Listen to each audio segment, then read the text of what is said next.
Hi, it's Maria from Still Dreaming Homestead, and I was gone all afternoon in town.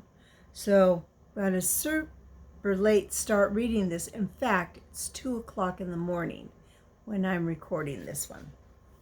So yesterday, if you remember, DJ and Alfred were in Indian Springs trying to find out information on how to get a claim, and they went to the library.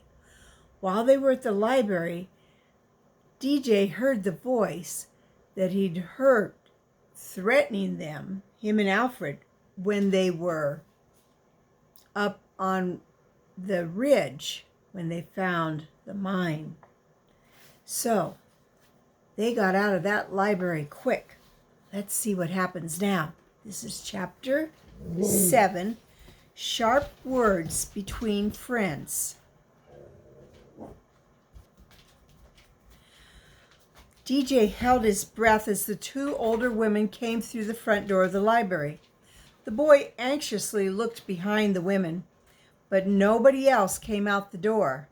Alfred suddenly gripped his friend's sleeve. "Hey, look!" He pointed across the street, the library's window just to the left of the door. DJ saw the Venetian blinds settle into place. "He was watching us," DJ breathed. "Did you get a look at him?" Alfred shook his head. "No, I just saw the blinds move and caught a glimpse of a man's face. He must have seen me point and drop the blind. He'll probably try to go out another way so we can't see him. You stay here. I'll take the back door." DJ sprinted to the crosswalk and down to the alley behind the library. He ran to where he could see the back door. There he pressed himself against the rough side of the old brick building and waited. If the man came out this way, DJ planned to duck back quickly so he couldn't be seen. But first he'd get a good look at that man. The minutes dragged by, but the library's back door remained closed. The early December cold seeped through the boy's still form, and he shivered.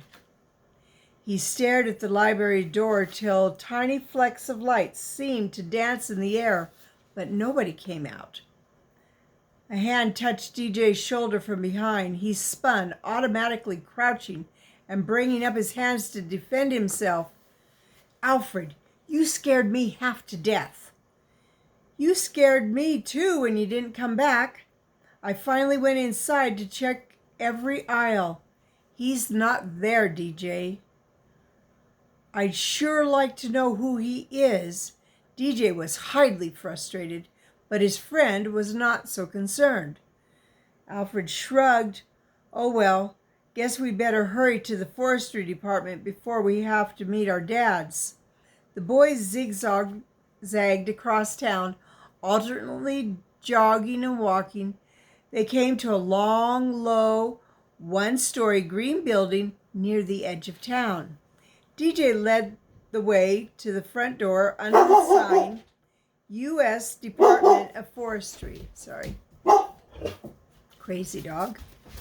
Moments later, the boys were talking to a middle-aged man with a small, neat mustache and wavy brown hair. "I'm Bill Haskins, Realty officer dealing with lands and mining. What can I do for you boys?" DJ repeated his reason for being there. The man led them to a brown leatherette sofa, that means fake leather, away from the counter and motioned for them to sit. He sat in a small plastic green chair facing them. DJ took out his folded note, paper, and pencil. "Mr. Haskins, can people still file on gold mine claims today?" "Sure, DJ. You've probably seen lots of amateur gold miners panning along Mad River or its tributaries. Probably seen men in wetsuits working dredges and other placer miner equipment." Both boys nodded.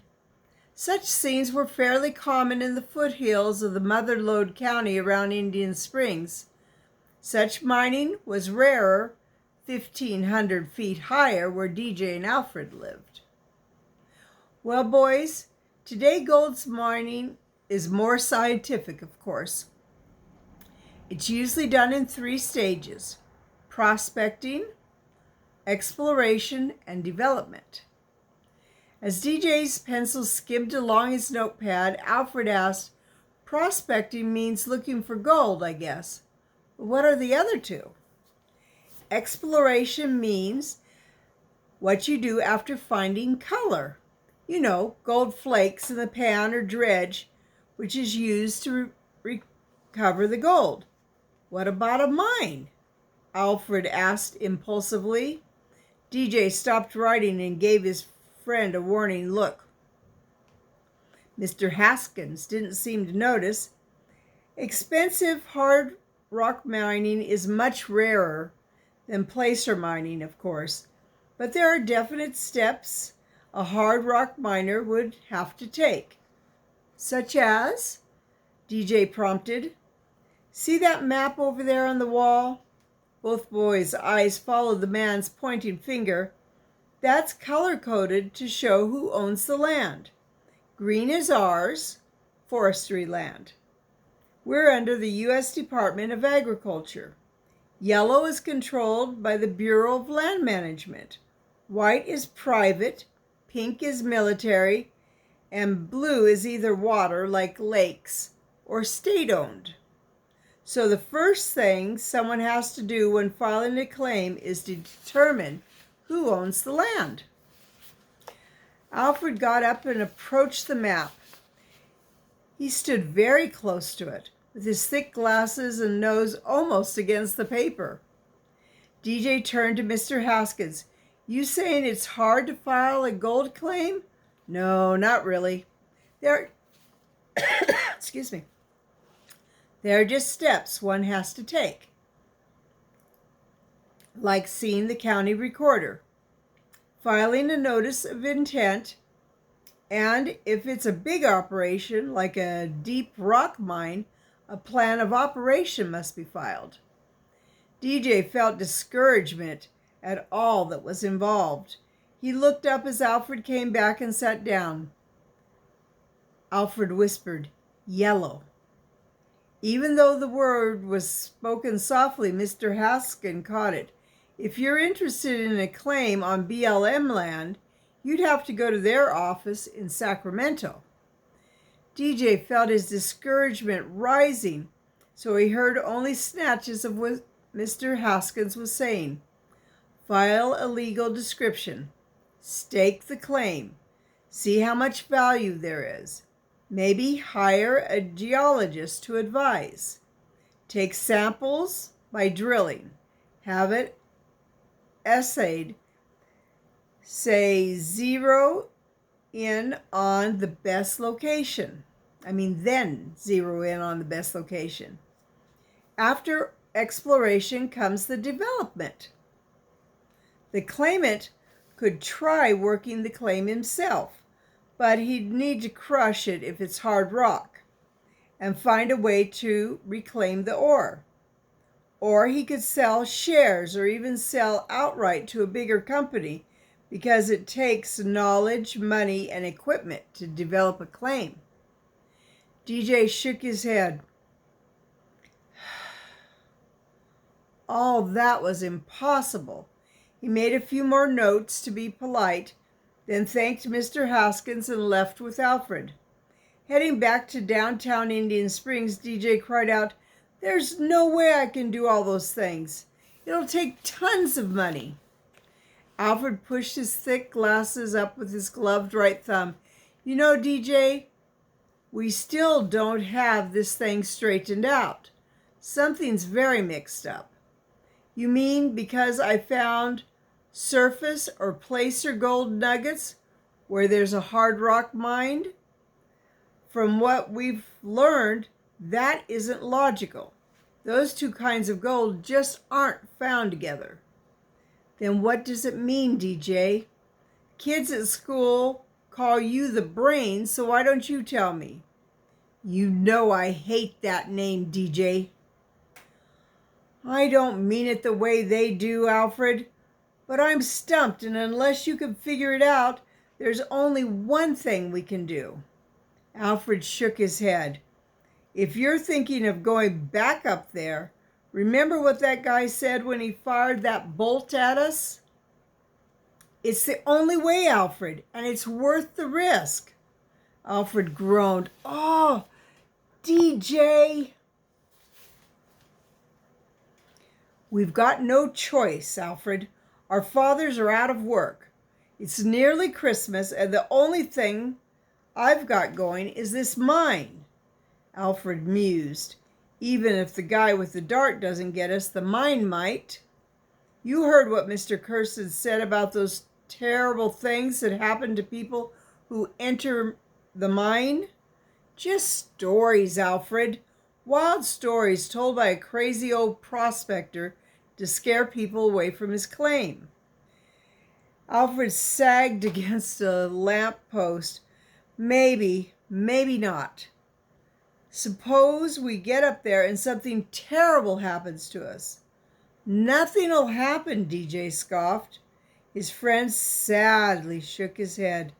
DJ, I know you like to explore and have adventures, but since we found that gold, you've been acting... DJ exploded. Stop saying we and our. You didn't find those nuggets. I did. For a second, Alfred blinked in surprise but said nothing. Finally, he protested softly. There's no need to bite my head off, DJ. We were together when it happened, and we've always shared. Not the gold, DJ interrupted again. He was surprised to hear himself say that out loud.